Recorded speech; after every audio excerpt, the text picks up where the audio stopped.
LPG gas cylinder ఇది ప్రతి ఇంట్లో నిత్యావసర వస్తువు. ఇది లేనిదే పూట గడవదు.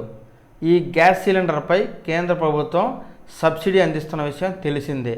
కాగా ఇకపై ఈ గ్యాస్ సబ్సిడీ అందాలంటే గ్యాస్ కనెక్షన్ ఉన్న ప్రతి ఒక్కరూ ఈకేవైసీ చేయించుకోవాలని కేంద్ర ప్రభుత్వం కొత్తగా మార్గదర్శక విడుదల చేసి ఎల్పిజి డిస్ట్రిబ్యూటర్కి ఈకేవైసీ చేయాలని ఆదేశించింది.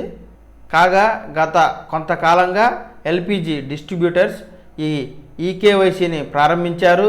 జనాలకు ఈకేవైసీ చేయించుకోవాలని కూడా తెలియజేశారు. కానీ ప్రజల్లో అంతగా ఈ ఈకేవైసీ పైన ఆదరణ లభించలేదు. కాగా తెలంగాణలో కొత్తగా కాంగ్రెస్ ప్రభుత్వం ఏర్పడి 500 రూపాయలకే గ్యాస్ సిలిండర్ ఇస్తామని ప్రామిస్ చేసి ఉన్నందున ఈ గ్యాస్ సిలిండర్ రావాలంటే ఈకేవైసీ చేయించుకోవడం తప్పనిసరిని పుకార్లు షికార్లు చేయడం మొదలైంది. దీంతో పెద్ద ఎత్తున ప్రజలు గ్యాస్ ఏజెన్సీల వద్ద బారులు తీరుతూ ఈకేవైసీ కోసం క్యూలలో నిల్చుంటున్నారు. ఈకేవైసీ చేయకుంటే తమకు 500 రూపాయలకే గ్యాస్ సిలిండర్ రాదేమోననే భయంతో ఈకేవైసీ కోసం ప్రజలు ఎగబడుతున్నారు. కాగా ఈకేవైసీ కోసం ఎగబడుతున్న ప్రజలతో కిటకిటలాడుతున్న గ్యాస్ ఏజెన్సీలు తెలంగాణ ఎల్పిజి డిస్ట్రిబ్యూషన్ ఒక ప్రకటన విడుదల చేసింది.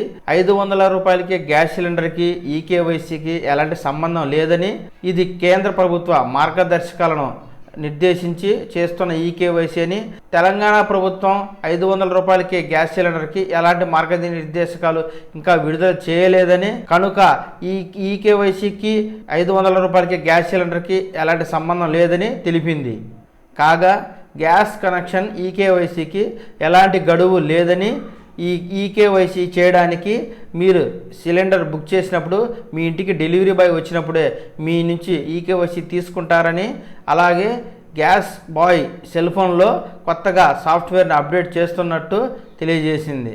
కనుక ఎటువంటి కంగారు పడవద్దని, ఇంటి వద్దనే చక్కగా ఈకేవైసీ చేయించుకోవాలని Telangana LPG gas distributor association తెలియజేస్తోంది.